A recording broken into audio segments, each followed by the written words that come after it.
NBC5 and Telemundo Chicago, in partnership with Chicago Urban League, Latino Policy Forum, and Union League Club of Chicago, present Decision 2023, Chicago Mayoral Runoff Forum. Good evening. Thank you for joining us. I'm NBC5 Stephen Holt. And I'm Annabelle Monge with Telemundo Chicago. Welcome tonight to the first Mayoral Runoff Forum, live from our studio here at the NBC Tower. During this next hour, we're going to tackle the issues facing Chicago with the final two candidates for mayor. Our forum is sponsored by NBC5 and Telemundo Chicago in partnership with the Chicago Urban League, the Latino Policy Forum, and the Union League Club of Chicago. Here are the candidates. Paul Vallas, former Chicago Public Schools CEO. And Cook County Commissioner Brandon Johnson. If one thing is certain, Chicago will have a new mayor in April. This will be an exciting night. Our moderator is NBC5's political reporter, Marianne Ahern. Marianne, take it away. Good evening. Thank you both for being here. We have a lot to get to. Let's go over a little bit of the rules. There will be 45 seconds to answer each question. If I determine that there will be room for a rebuttal or time for a rebuttal, I will let you know. And if you do not answer the question, I will interrupt you. All right, here we go. Let's face it. You both have been labeled extreme, either the most far right or the most far left. How will you appeal to the vast majority of Chicagoans who did not vote for you? Mr. Vallas, we'll start with you. Well, first of all, by focusing on the issues that are critically important for public safety, for example. Public safety is a human right.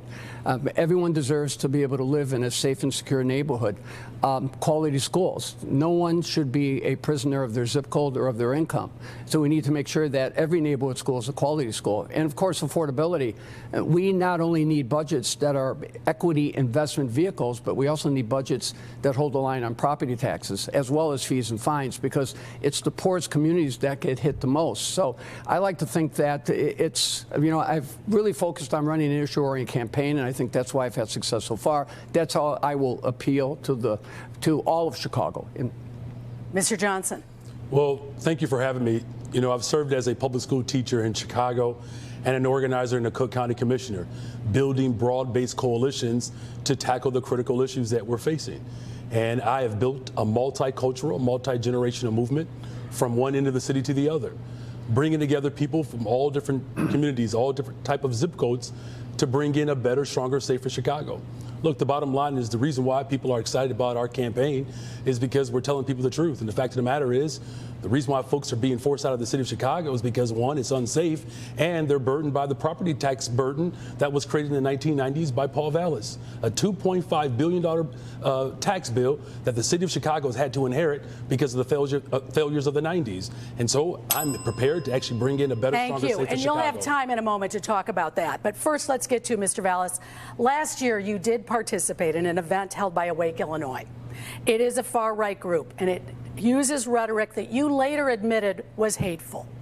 Also in 2009, you said in an interview, you thought of yourself as more of a Republican. In fact, let's listen. So someday you were thinking of running for Cook County Board President in the Republican side. On the Republican side. So are you now officially a Republican? Well, I'll probably register as a Republican. But you don't register in Illinois, the next primary. You don't register. Well, you have to enter the primary. You have to take a primary ballot. Right, you have to take You're saying you would take a Republican ballot. I would take a Republican primary You ballot. think of yourself as a Republican? I'm more of a Republican than Democrat now. Okay. That was in 2009. What do you say to Chicago voters who question your party affiliation? Yeah, well, let me point out that I'm a lifelong Democrat. I worked for Dawn Clark-Netsch and Phil Rock in the Senate. I actually ran for office as a Democrat in the Democratic primary against Rod Blagojevich and of course, Pat Quinn's running mate in 2014, which was 5 years after that interview. And of course, when I ran for mayor, I've always declared and I've always registered in the Democratic primary. So my history has always been that of a Democrat. Mr. Johnson, you attended an event in 2020. It was called We Don't Call Police. And that same year, you said it was a political goal to defund the police. Here is what you said. The President of the United States, the former President of the United States, President Barack Obama, took it one step further as well, and basically said that the effort of the defund police movement lost an audience because of that that slogan, I guess is what he's calling it, which I don't look at it as a slogan. It's an actual real political goal.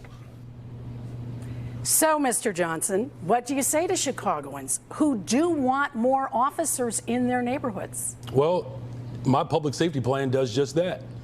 It's why in my public safety plan, we're going to promote, train, and hire 200 more detectives so that we can actually solve crime in the city of Chicago. You know, it's going to cost me roughly $50 million to make sure that we are actually administering the consent decree. You know, right now, we're not administering the consent decree and we're not solving violence in the city of Chicago.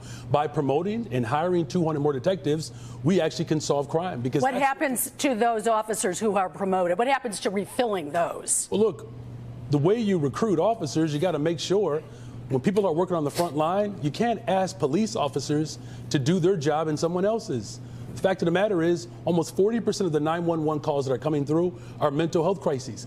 I know what it's like to wake up and serve the front line, right, as a public school teacher.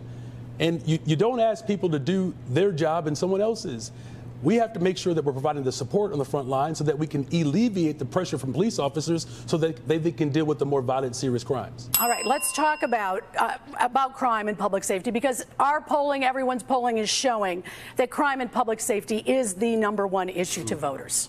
So what will you do to make Chicagoans feel safer, Mr. Vallas? Well, first of all, we're 1,700 officers down from 2019 when the mayor took office. So, you know, only half the high priority 911 calls are being responded to. 400,000 911 calls not being responded to because there were not police cars available. So we need to return to community-based policing where we have beat integrity. We also need to return to community-based policing where the CTA platforms and the CTA stations and the trains have the presence of police officers. If you're down 1,700, how do you do that? Well, this is how you do it really simply.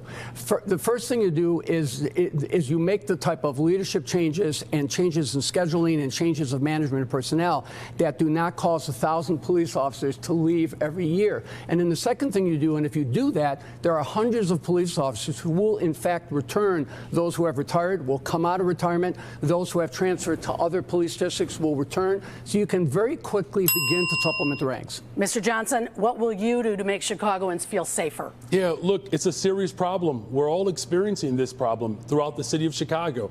I'm raising a family on the west side of Chicago. My wife and I and our 3 children, we love the west side of the city of Chicago, the Austin neighborhood, but it is unfortunately a disinvested community and one of the more violent neighborhoods in the city. And that's why my public safety plan is an investment plan. We have to make sure that we are strengthening the red flag laws so that individuals who are holding guns and receiving guns, that they don't have guns. Paul Vallas is supported by someone, Citadel, Ken Griffin, that is trying to manufacture and put more guns on the street. I'm working hard to keep guns off the street. The public safety plan that I have is going to promote, train 200 more detectives so we can actually solve crime and then alleviate the pressure from law enforcement for having to behave as social workers, counselors, and marriage therapists. That's how we support police officers and make sure we create a working environment where people actually want to serve. We will get to Mr. Griffin in just a moment. But first, the police superintendent, David Brown, he resigned before either of you had a chance to fire him. So who's on your short list to replace him? And have you spoken to them, Mr. Johnson? Well, look, I was raised in a very large family. My father is a public employee, retired, a carpenter, a pastor, and he raised all 10 of us in a house with 1 bathroom. And here's what he taught us: that leadership, you have to have compassion, be collaborative, and competent. But who's on the short list? Well, I'm looking for someone who possesses those qualities, and they have to be tethered to the city of Chicago. But we're going to search all over to make sure we have the right person that reflects the values of the city of Chicago. Someone who is prepared to build a better, stronger, safer Chicago. Don't you think the public has a right to know who some of the names might be? Well, I'm a collaborator, right? Most folks didn't think I would be here, and yet here I am, right? And so, yes, we're having conversations, but as we continue to build our coalition and speak to people around the city, we'll get to that point. And it's not just for someone as a superintendent, someone to run all of our agencies that reflect the values of the city of Chicago. If you are competent, collaborative, and compassionate, you're on the short list. Mr. Vallas, have you spoken to anyone? Who's on your short list? I've talked to a number of officers, along with a number of commanders. It's not only replacing or finding a superintendent from within, and I will promote only a superintendent in an interim position because it's interim. You have to go through a process from within. But the first deputy, I'll replace a lot of the commanders who have been promoted, not based on their time and grade or their experience. So yes, I've talked to a number of commanders. I've talked to a number of police officers. Would you give us their names? Doesn't the public have a right to know those names? You know, they will when I become mayor, you know, because I don't think I want to put them on the spot right now. But the bottom line is I have talked to specific police officers in senior levels of responsibility. Take this to the bank. I will promote all the officers from within, both interim superintendent, because they have to be interim, first deputy, chief of patrol, as well as evaluate who's been promoted into the exempt ranks. All right, NBC5 Investigates series, Left for Dead. It revealed the scope of the city's hit-and-run crisis and the Chicago Police Department's low clearance rate in these crimes, and in these crashes, rather. Just 3 of every 1,000 was solved in 2021. And even though case after case showed that officers were ignoring seemingly obvious leads, how do you plan to hold police accountable for actually solving these crimes, Mr. Vallas? Well, first of all, you know, the first step towards holding police accountable is by promoting people in the position of leadership who have the respect of the rank and file and who know what accountability is. And there are individuals in this CPD who have that experience. Secondly, one of the reasons that the police are not clearing cases is because there simply aren't enough of them. There are 1,700 officers down. They have 1/6 the number of detectives that they have in New York, and you think just promoting 200 is going to solve that problem? Because there's not only that clearance rate, there's the clearance rates on murder, 1 in 6. There's the clearance rates on shootings, 5%. There's the clearance rates on other violent crime, less than 5%. So you've got to get serious about having the officers who can work the cases, and you've got to get serious about protecting witnesses and victims, which is a big obstacle. And Mr. Johnson, how do you plan to hold these police officers accountable? Well, this is about being smart, right? And my public safety plan lays out why it's important to actually hire and promote 200 more detectives, because our clearance rate is abysmal. Absolutely, we have to do that, and we can do that immediately. You know, I live in one of the more tougher neighborhoods in the city of Chicago. It takes 18 months to become a police officer. Under Paul Vallas's plan, the city of Chicago would have to wait 2 years before they see an officer on the front line. You know how you hold officers accountable? They need to know who their supervisor is, right? We have supervisors who supervise the supervisors. We need consistency. That's what rank and file members are saying. I've been a public school teacher. Imagine if your principal changed every 2 days. How do you hold people accountable if you don't even know who you're reporting to? And that's what my public safety plan gets at, to make sure that we're promoting 200 more detectives and there's some consistency in who they're actually being supervised by. A quick rebuttal. Yeah, let me respond. If you even have a fundamental knowledge of the police department, you know that if you reduce the number of officers exiting from 1,000 to the normal a level of 300, then you can begin to play catch up. Plus, as I stated, there are hundreds and hundreds of officers who will return if there's new leadership. What do you think about retired officers coming back? Well, if they're being asked to do someone else's job, what incentive do they have to come back and do the job that they were frustrated doing in the first place? That's why we have to be smart about policing. Having police officers respond to mental health crises and marital disputes, that is unfair. This is why I support officers to have their ability to actually do their job, and that's what I'm going to do as mayor of the Chicago. Thank you. Okay. We are burying a Chicago police officer tomorrow. Morale is low. Officer suicides are up. How will you repair the broken relationship between the mayor's office and the CPD rank and file, Mr. Johnson? Yeah. So I'm deeply sorry and saddened, and I offer my condolences to the family. You know, look, the police department has to trust its leadership. And as I said, we're putting police officers and the community in an awful situation.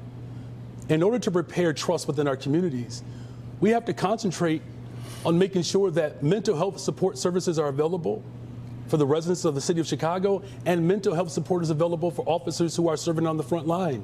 It's a very traumatized moment right now that we're all experiencing.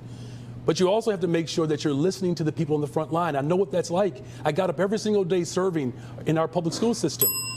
Do the job that you're hired to do and not being asked to do a job of someone else's. Thank you. And Mr. Vallas, how do you repair that relationship between the mayor's office and CPD rank and file? First of all, by promoting leadership within who have the support and the respect of the command of the rank and file. Secondly, by putting police on a humane work schedule. Third, by not punishing the police when they are being responsive, and by four, returning to beat integrity so police aren't being moved around all over the city. And finally, providing the type of mental health intervention services that police officers need. Those 5 things would be transformational, and those 5 things would encourage hundreds of officers to return, not to mention slow the exodus of new officers. We would now like to turn to Telemundo Chicago's Annabelle Monge with a question. Thank you, Marianne. As the cost of living rises each year, low-income families have difficulty finding affordable housing. A DePaul University study says Chicago is short about 100,000 affordable housing units. As mayor, how will you alleviate the burden? Mr. Johnson. Well, first of all, the fact that we have 65,000 plus individuals in the city of Chicago that are unhoused, that's unconscionable, of which 20,000 of those individuals are young people. The reason why I released a budget plan is to address this very issue. We're going to pass Bring Chicago Home to raise revenue, to focus on housing, but I'm also committed to not raising property taxes, because that's what was done. $2.5 billion of property tax increase, again, because of the budgetary schemes of Paul Vallas. That's why we are in this structural deficit right now. We're going to eliminate that structural deficit, make critical investments up to $1 billion over 4 years, and we're going to do it without raising property taxes. Paul Vallas is going to raise property taxes. He promised to do that 5 years ago, $250 million, decided to not publish that because he knows it's not going to work. It's the 4th time. All right. Could rebuttal, and right, can so you include in your answer about affordable housing as well? Yes, I can. Do I have more than 50 Go for it. to do that? Let me point out that when I was budget director, I actually passed budgets and put 13,500 police officers on the street without raising property taxes once.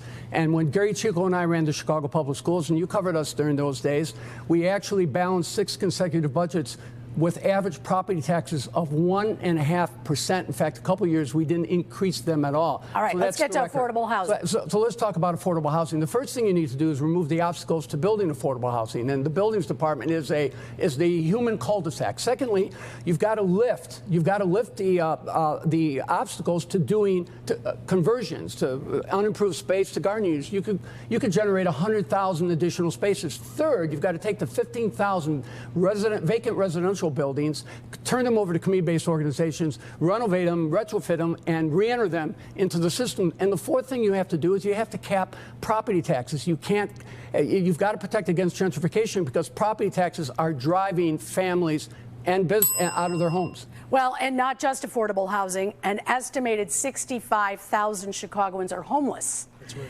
Including more than 17,000 CPS students. So what's your plan to care for those impacted by housing insecurity, Mr. Vallas? Well, first of all, what you have to do is you have to inventory all the affordable housing and all the available housing that is there. There are documented thousands of CHA units that are going empty. The CHA seems to be operating, out there on its own. The second thing you have to do is you have to secure these 15,000 vacant residential units and turn them over to community-based organizations and community not-for-profit housing providers, so they can then make those residential units available not only to people who are homeless, but individuals who are in need of domestic violence shelters and things of that nature. And then the third thing that you have to do is you have to really do kind of a citywide inventory so that you can identify housing that is available and be prepared to subsidize that housing. Your turn. We're going to pass Bring Chicago Home, which is going to raise millions of dollars to give what the residents of the city of Chicago deserve, a guaranteed right to housing. And how do you do? What's the Raise Chicago Home mean? Yeah, well, it's an ordinance that's going to raise revenue to actually deal with those that are unhoused. Affordable housing, public housing, a pathway to home ownership. But let's be very clear.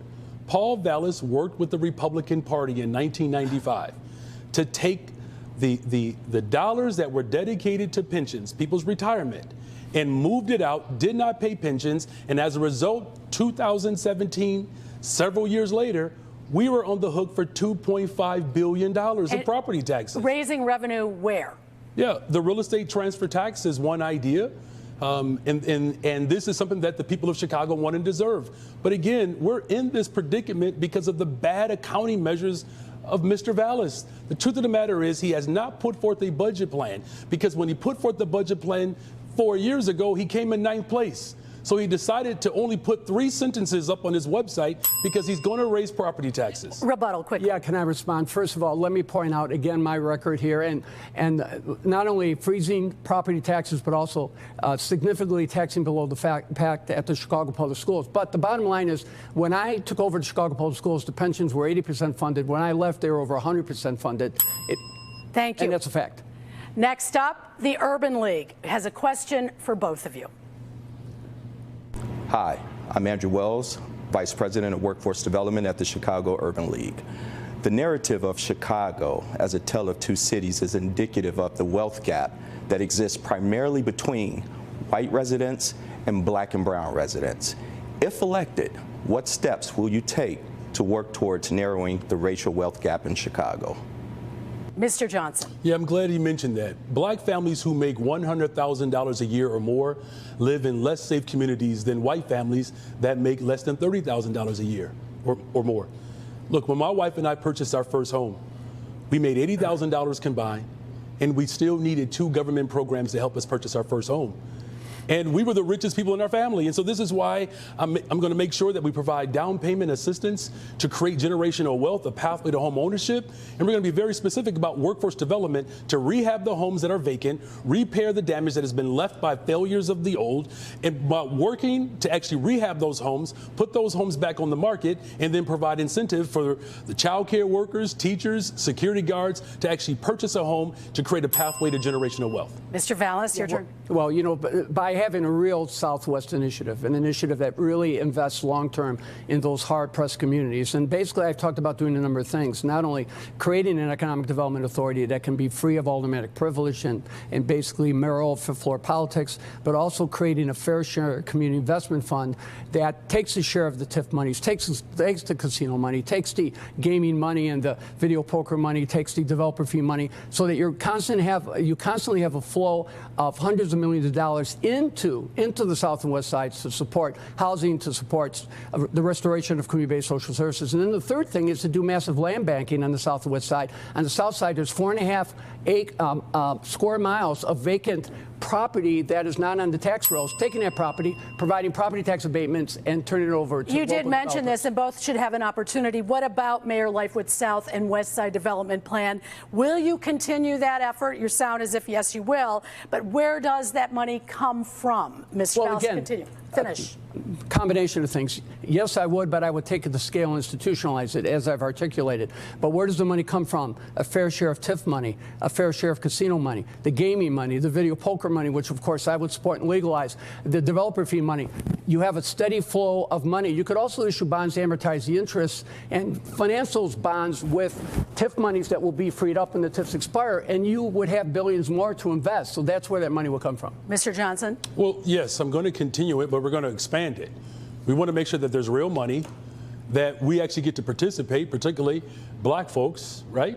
But we also have to make sure that it's a community process so that we are intentionally assessing the demands and needs that exist within these communities.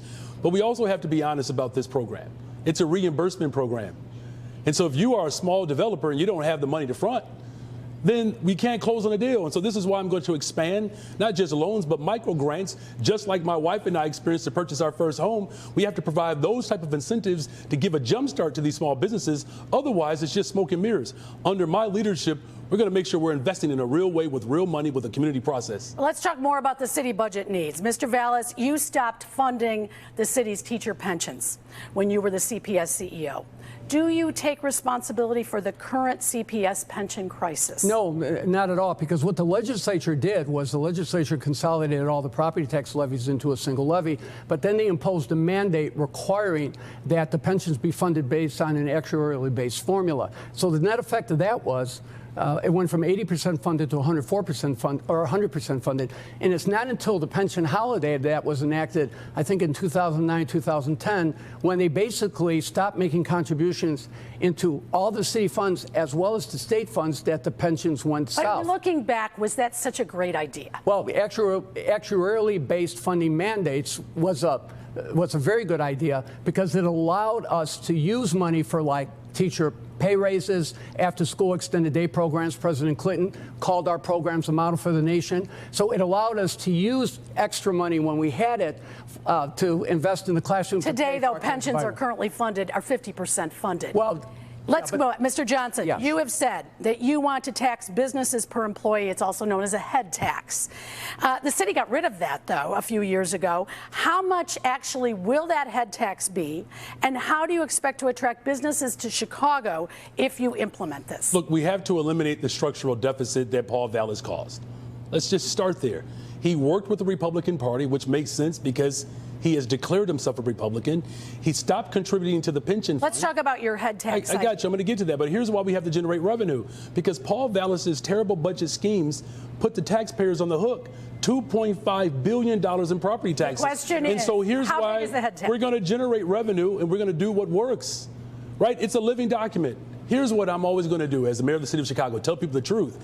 We need to raise revenue to deal with the structural deficit that exists. And so that's one idea. I've seen some $1 to $4 a head. That's a lot. That's a big variant. How much do you think you will be charging these businesses per employee? It's a living document. We can raise up to $20 million with that particular tax. If people do not like that particular tax, then help me find $20 million, right? We can't just simply say no. I come from a large family. We were told no all the time. That's just the word we heard before we asked again. If we're going to get a better, stronger, safer Chicago, we have to do what safe American cities do, and they invest in people. Quick rebuttal. Yeah, look, I've been managing multi-billion-dollar budgets all my life, and at the end of the day, the mayor actually controls $28 billion in spending, not to mention over $1 billion in TIF revenue. But he not only wants to increase the head tax, he wants to tax the hotel-motel industry with a 66% increase in their tax, which is the highest taxed industry already.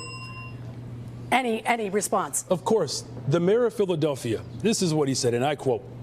He said that, response, though. Yeah, I'm responding to it, is that Paul Vallas is the only person that he has ever met that is willing to spend $1 3 times. All right, that is not a response, though, to your... Well, it is, because the structural deficit that we are experiencing now is because Paul Vallas worked with Republicans to get rid of people's retirement. All right, we agree to disagree on that one. We're going to take a quick break. We'll be back with much more from our candidates running for Chicago mayor. Please stay with us. Yeah.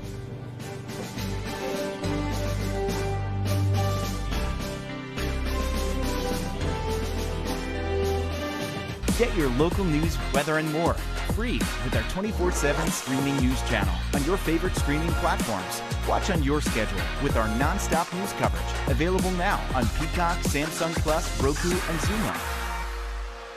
The Chicago Urban League works to advance educational, economic, and social progress for African American communities and to make a better Chicago for everyone. Learn more at chiul.org. Your world, every night. From Chicago and farther away. The stories we're all living through and the changes they bring, all in one place. It's great news for this neighborhood. Your world. NBC Chicago. NBC Nightly News with Lester Holt. Here together every night. 1 in 3 people in Chicago is Latino. With your vote, we can achieve more in this mayoral election. You can vote now, from your home, your neighborhood, or on election day. Vota Ya. Vote now. For more information, visit votayaillinois.com, a project of the Illinois Latino Agenda. My passion for politics goes back to probably being a teenager. Our kitchen table was always a discussion, perhaps maybe more of a debate. I've been on the political beat for years, working to hold leaders accountable. Think of all the decisions that are made by those who are elected, whether it's your tax bill, whether it's COVID, whether it's schools. Politics affects every day of your life. For more than 130 years, the Union League Club of Chicago has brought members together to build relationships, serve community and country, and enjoy fine art and culture in magnificent surroundings. For more information, visit ulcc.org.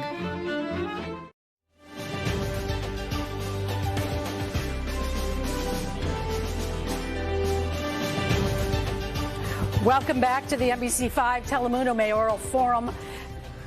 So good to have both of you here. We're going to do quickly a raise of hand if you agree, yes.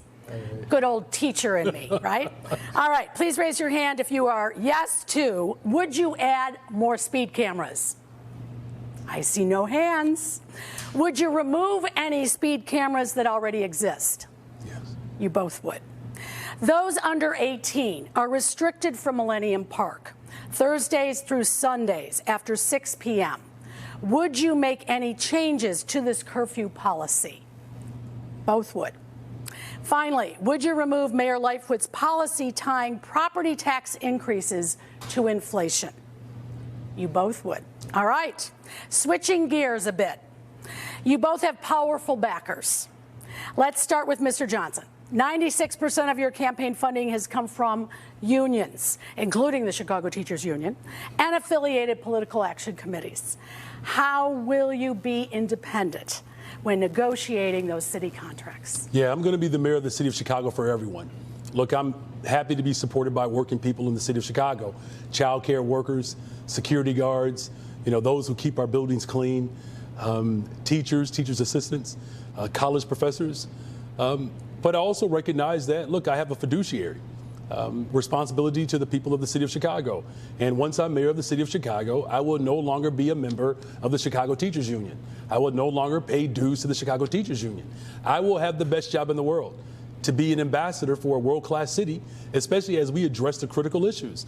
A better, stronger, safer Chicago with someone who understands the makeup of everyday people in the city of Chicago.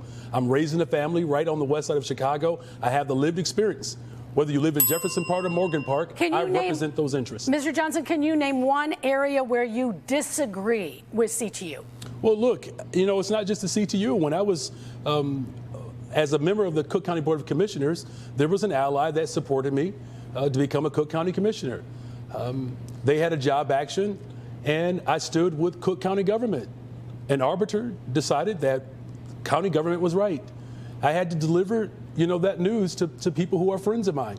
As I said, I come from a very large family. There will be disagreements along the way, but the point is that we can build a better, stronger, safer Chicago by working collectively together. And so I will be the mayor of the city of Chicago for every single person who resides in the city of Chicago. Mr. Vallas, you have the endorsement of the Fraternal Order of Police. How will you be independent, especially when it comes to making sure that the police are held accountable? Well, first of all, by not taking money from them, because let me point out that when I was asked to step in the negotiations, I did so on two conditions. One is they had to accept all the accountability provisions that had been approved in the sergeant's contract and that the activists were clamoring for.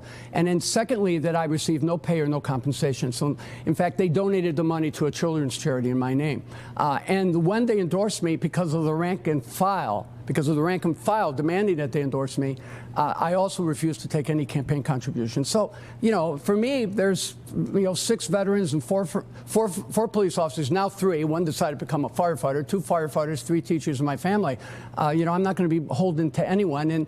And my union endorsements are lining up, so it's just not going to be the FOP. Okay, you are now endorsed by billionaire Ken Griffin.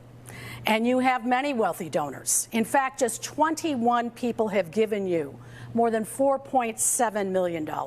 What do they expect in return? Someone who can manage the city, someone who can address the critical issues of public safety, which is driving, not only driving people from the city, but driving the middle class from the city. The biggest exodus in population has been black middle-income families with school-age children. So at the end of the day, they know the city's in crisis, and they need someone who can manage the city and can pull together a leadership team that can run every department, every agency, whether it's public safety, whether it's schools, or for that matter, whether it's the budget, so that the city is addressing all the critical needs of its citizens. And I think that, and let me point out that many of these funders have backed Democratic mayors in the past, not only Mayor Daley, Rahm Emanuel, but a number of them have also supported Lori Lightfoot. But Ken Griffin has been a deep-pocketed Republican funder.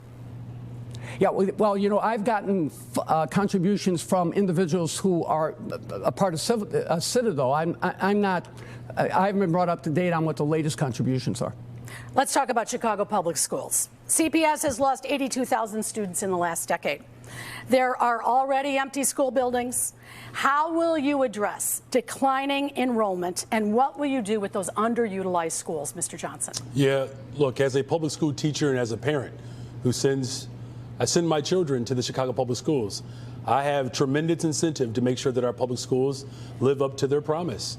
And one of the first things that we're going to do is we're going to implement the funding formula that I organized to make sure that it was actually part of state law. Right now, the Chicago Public Schools is missing out on $1 billion because we are using an antiquated structure. But I'm also going to make sure that we are educating children and teaching Black history. Paul Vallas, on the other hand, doesn't believe that children of the city of Chicago should learn Black history. So if we eliminate the type of history that Paul Vallas is trying to promote, they wouldn't know that the first Black mayor of the city of Chicago was Harold Washington or Eugene Sawyer. Right? It's important that we have a well-rounded curriculum, but you have to have someone who believes in public education, and I do. All right. In your rebuttal, include, what about those underutilized schools? Yeah, well, you know, first of all, let me point out that during our tenure at the Chicago Public Schools, enrollment grew by 40,000. And we had to build 30 new schools and 48 additions. We didn't have to close a single school. Let me also point out that we left the schools with almost $1 billion in cash balances, a fully funded pension system, and 12 bond rating upgrades. The question is about the buildings that are empty. So this is what you do. We have tens of thousands of students who have left the system, exited the system, particularly when they were closed for 15 consecutive months with catastrophic consequences, and they need to be reclaimed. There's no reason why those schools cannot be reopened as alternative schools, as adult ed and occupational training centers. There's federal money available. There's state money available. There's still COVID money available that Biden has suggested be used for those very same programs. So there's no reason why those schools can't be reopened to the community with community input, and they can serve the tens of thousands of young adults who have left the system and will not return because they're overage and cannot find jobs. Well, it is estimated that just 15 to 20% of CPS students are proficient in reading and math. What role do you play, if you are the mayor, in implementing and improving those outcomes, Mr. Vallas? It's worse than that. Black children in Chicago are at 6% proficiency in math and 11% proficiency in reading. The bottom line is there's been a significant degrading of instruction. Our test scores were light years ahead of those when I ran the Chicago Public Schools and balanced the budget. So what you have to do is, first of all, you have to return the funding to the local schools. Only 60% of the money, the $30,000 per student that they spend per year, gets to the local schools. Secondly, you've got to open those campuses through the dinner hour on weekends, over the summer, during the holidays, so you can provide supplemental educational support activities as well as sports, enrichment, accelerated, and you can create work-study opportunities for these kids. And then the third thing you have to do is you really have to turn those schools over to the control of the communities. What role do you play, Mr. Johnson, should you be mayor, in improving those outcomes of learning? Yeah, I'll be the biggest advocate for public education because I believe in public education. Look, I'm a big supporter of sustainable community schools, but my public safety plan, along with my education plan, it talks about investments, right? It's why I'm calling for, and we will have, child care for all. Investing in children early sets them up for the future. But we also have to make sure that we're investing in their parents. The greatest predictor of a child's outcome in education is the socioeconomic status of the parent. So you have to have a dual track. But you can't do that when you're supported by someone like Ken Griffin, who wanted to close 125 schools and is manufacturing more guns on the streets of Chicago. My public safety plan, as well as my education plan, speaks clearly to investments, and that's what I'll do as the next mayor of the city of Chicago. You know, I really have to respond to that. You know, Brandon was in part responsible for the shutting down of one of the poorest school systems in the country with devastating consequences for 15 consecutive months. And 3 times threatening to strike to force the mayor to keep schools closed. And if you look at the crime statistics and you look at the violence and you look at the dislocation and decline in test scores, you can see the results. Response? During COVID, he's talking about. A 100-year pandemic was responsible for everything being shut down. But when you're supported by someone like Ken Griffin, who loves DeSantis, right-wing extremists who denied the fact that we actually had a pandemic.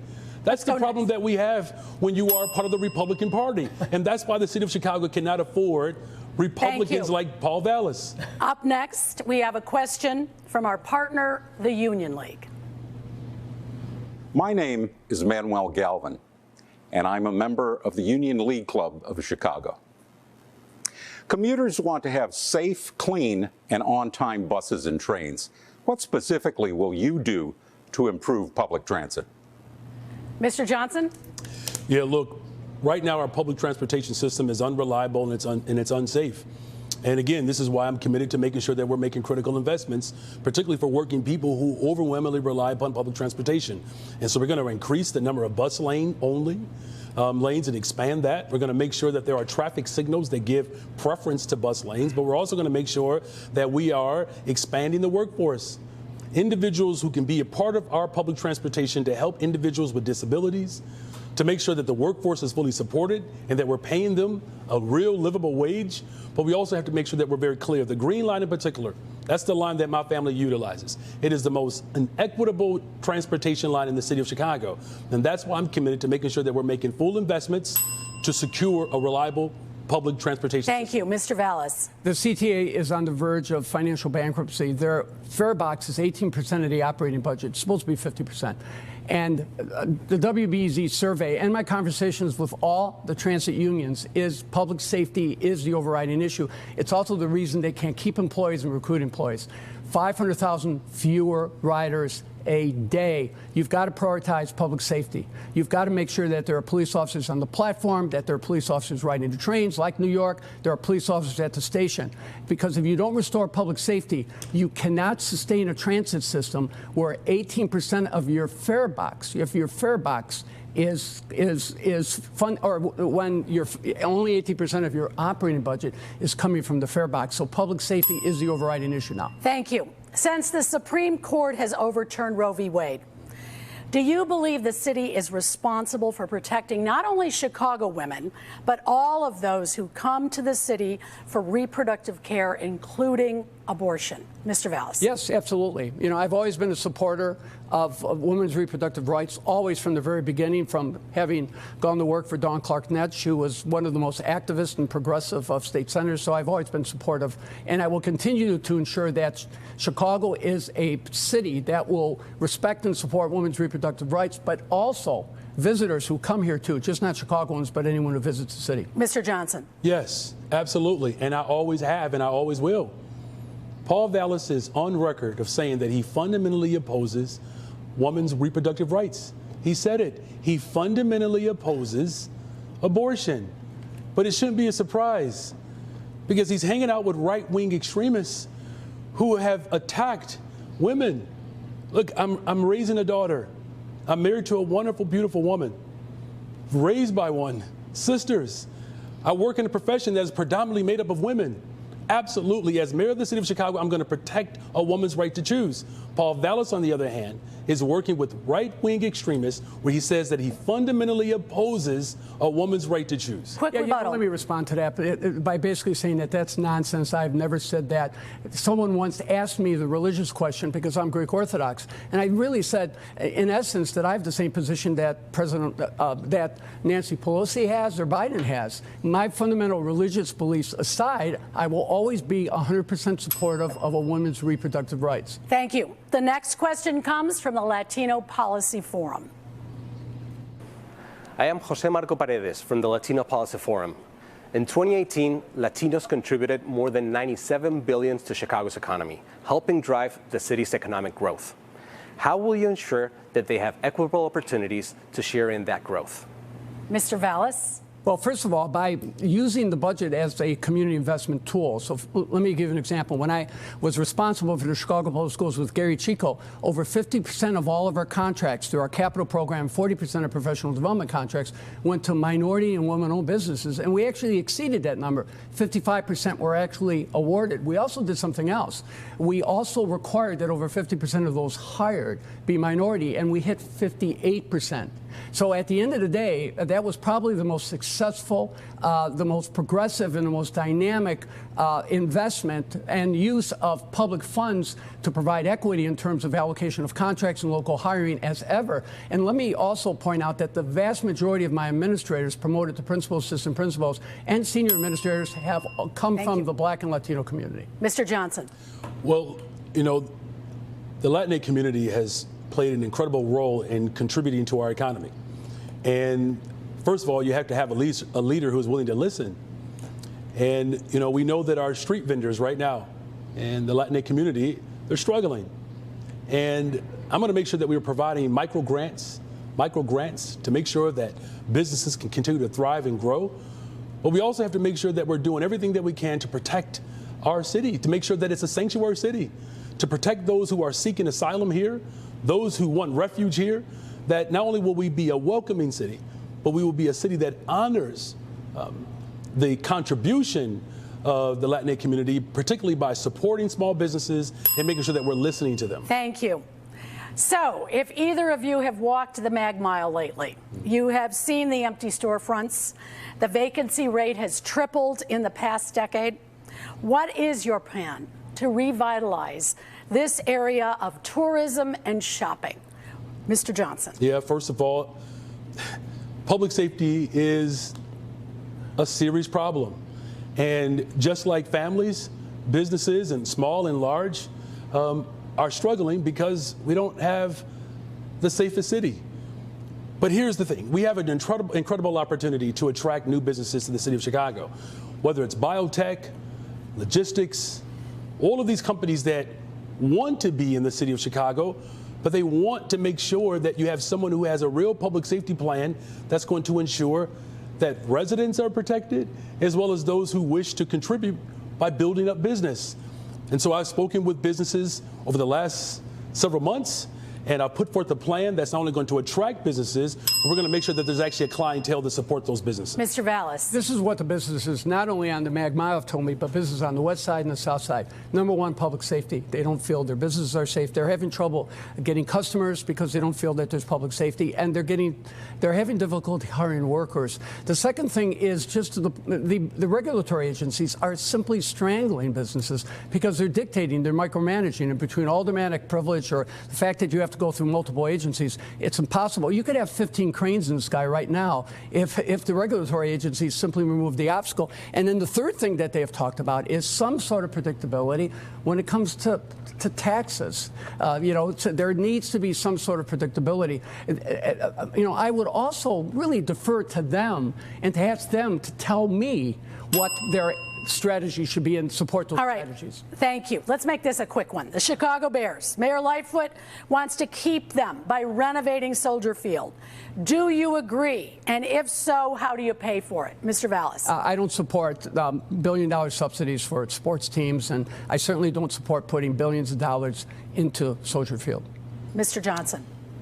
Of course, I want the Bears to stay in the city of Chicago.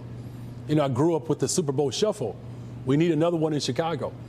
And so I'm prepared and willing to sit down and work with the ownership, and let's see what we can figure out. I'm asking the ownership of the Chicago Bears just to hold tight, a better, stronger, safer Chicago as possible, and give the new administration that I'm going to bring an opportunity to make the case. But of course, not subsidizing, but finding creative ways in which we can make sure that the Super Bowl Shuffle lives on, and my son gets to see a Super Bowl in Chicago. All right, the city has seen many broken promises when it comes to transparency. How will you make city government more open? Whether it is the public records or perhaps major contracts like NASCAR. Mr. Johnson. Yeah, I've already started. I'm the only one on this stage who has released a budget plan because I believe in telling people the truth.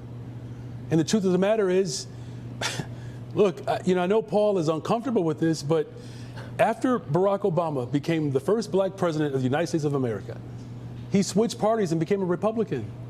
That's just the truth of the matter. And putting forth a budget plan that speaks to the needs of working people versus kowtowing to the extreme right, who really won't release their public safety plan, or I'm sorry, their budget plan, because they know no one wants it. By putting forth the budget plan now, the city of Chicago gets to negotiate with me before I'm even sworn in. That's how we engender trust, by telling people the truth. And as mayor of the city of Chicago, I will always keep it 100. Mr. Vallas. What was your question again? Because I got sidetracked. The question was on transparency. How will you make city government more open, and about public records and even contracts like NASCAR? Well, first of all, by requiring that all documents be released and open to the public, number one, and just not release them and then bring them back in and then force people. Well, in other words, once they're made public, they need to remain public. Second, by restoring the type of staff support and resources to the city council so they can make independent judgments. Third, by passing the type of ordinances that require a city council deliberation like they do with the Congressional Budget Office, because right now there's no process for evaluating the budgets. There's no process for evaluating contracts. For example, the ComEd contract was just thrown on their desk, basically saying, pass it now. And fourth, by truly having an independent inspector general that cannot be muzzled by the law department, an inspector general that can provide full transparency. Thank you. All right, what happens when the federal COVID money runs out? And it's going to run out on one of your watches. Yep. $2 billion. What happens to all of those programs, Mr. Johnson? Well, look, again, this is why I released my budget plan. I'm going to eliminate the structural. Look, let me just slow down for a second, because I want to make sure this is perfectly clear. I'm not going to negotiate my values, but I certainly am willing to negotiate the details of my budget plan. We're going to eliminate the structural deficit in my first term, make up to $1 billion of investments, and we're going to do it without raising property taxes. This is how we get up out of the awful straits that we are experiencing right now because of the failures of the 90s. Look, it's going to be a difficult challenge moving forward, but being transparent now by releasing a budget plan so that we can begin to negotiate it, that's how we get up out of it. Unlike Paul Vallas, who has 3 sentences on his website about his budget plan. Mr. Vallas. Yeah, let me respond by basically saying, by looking at the budget holistically, the mayor controls $28 billion in spending, not counting capital spending, and not counting over $1 billion in tax increment financing diversions. So you've got to look at the budget holistically, just not the $16 billion budget that the mayor controls. I have always done that. I have always balanced budgets. I left the city with 13 bond rating upgrades. They don't give you bond rating upgrades if you're raising taxes and you're not funding pensions. So at the end of the day, I'm going to take a holistic approach and long-term planning approach to the budgets, and I'm going to look at all aspects of the budgets to ensure that we can meet critical needs while holding the line on property taxes. All right, Chicago has historically been a racially segregated city. As you each look now to build this coalition to win, how will race play a role in getting elected, Mr. Vallas? Well, look, Brandon obviously wants to make race the issue. I'm running for mayor of all of Chicago. I'm running for mayor. People say Chicago's the city that works. Well, Chicago's never been the city that works for everyone. So I think my policies on public safety, because public safety is a human right, I think my policies on magnetizing neighborhood schools by putting the type of programs in that can be the type of programs that, regardless of your income or regardless of your zip code, are programs that you want your children to participate in. By taking this $28 billion monstrosity of a budget and allocating the money that really invests in underserved neighborhoods on the south side and west side, which I've clearly articulated on my website and in my speech before the City Club, that's the way you bring people together. I'm campaigning everywhere, and I'm gonna unite the city around the issue. Mr. Johnson, how will race play a role in getting elected? Look, I'm proud to have a multicultural, multi-generational campaign. Black, brown, white, Asian, young, old.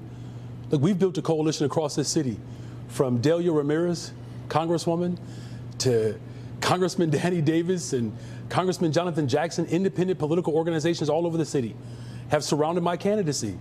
But Paul Vallas has made it about race. He has. But young people in the city of Chicago deserve black history. He's the one that said that should not happen.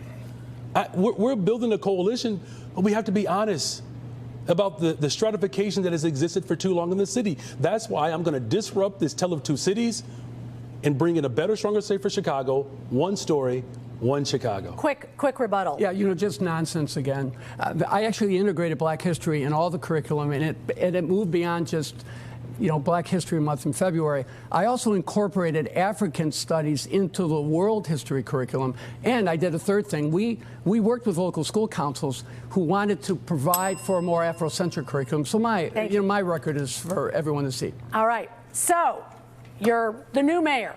Day one, what happens? Can you give us quickly your thoughts, maybe one or two? What are your top priorities of what you would do day one? Mr. Vallas. Well, my top priority is public safety, and my top priority is to bring all the individuals who are involved and have impact on public safety, just not the police department, but the U.S. Attorney's Office, the state So what do you do, though? Give us something you would do. Well, what I would immediately do is announce my new leadership team. I would immediately announce a new work schedule that would incentivize the police officers to remain. I would immediately direct the officers, because only 53% of the officers in the police department right now are on the local beats. Okay, so I would immediately push the resources down to the local beat level, and I would immediately invite the hundreds of officers who have left, who have indicated a willingness to return, not only those who have retired, but those who have transferred to other police departments. I would bring them in so we can provide the resources needed, whether it's the local beats or the CTA. Mr. Johnson, day one, what would you do? Well, we're going to double the amount of young people that we hire in the city of Chicago. We're going to expand not just our summer youth hiring program. We're going to make it year-round. There is a direct correlation between youth employment and violence reduction. We're going to do that right away. As a public school teacher, teaching in Cabrini Green, USA, teaching middle school students, I've looked into the eyes of young people when they're feeling a little less hope. As mayor of the city of Chicago, I'm going to look people in the eye and I'm going to demonstrate how much we love them. Look, I grew up with a pastor. Where your heart is, your treasure will be also. I'm going to make sure that we are investing in the lives of young people, because we actually can build a better, stronger, safer Chicago by making sure we're providing opportunities for our young people. And as far as, though, action, as I asked him, what are besides hiring young people, what concrete, what are you going to do? Yeah, that is concrete. We got to do that. Now, of course, I'm going to sit down with Paul, and we can share stories about how traumatic running for mayor of the city of Chicago is. But truthfully, we can stand up a youth hiring program right away. The sister agencies working with our corporations. I've spoken to business leaders. They've been trying to invest in young people. This outgoing administration has created roadblocks, not with my administration. Is there anything the two of you are more alike than you are different, when everyone says you're so different? What do you think, Mr. Johnson? Well, clearly, I'm feeling a little way about the fact that we have a similar style in terms of our dress code. But look, Paul is a very hard worker. He's resilient. He don't miss nothing, right? And I believe I was raised with similar values where you show up and go to work every single day. Now, we obviously don't agree once we get to work, but Paul shows up, and I actually appreciate that about him. Mr. Vallas. Look, we live in an arena of ideas, and I appreciate the interaction, and it makes you sharper. And I think we've learned things from each other. For example, the Universal Work Study Program for high school kids, which I've done op-eds on for the last 4 years, the idea that all of our high schools can offer work study with city agencies, city departments, city contractors, et cetera. We could literally put tens of thousands of young people to work in paid work study jobs. You want to get young people off the street and introduce them to the best role models in the community, working men and women. That's the way you do it. All right, Mr. Vallas and Mr. Johnson, thank you both very much. Thank you for joining us. It was a great discussion, a chance to hear from both of them this very first mayoral forum. Of course, Election Day is April 4th, and we thank you so much for being a part of our forum. Thank you. Thank you.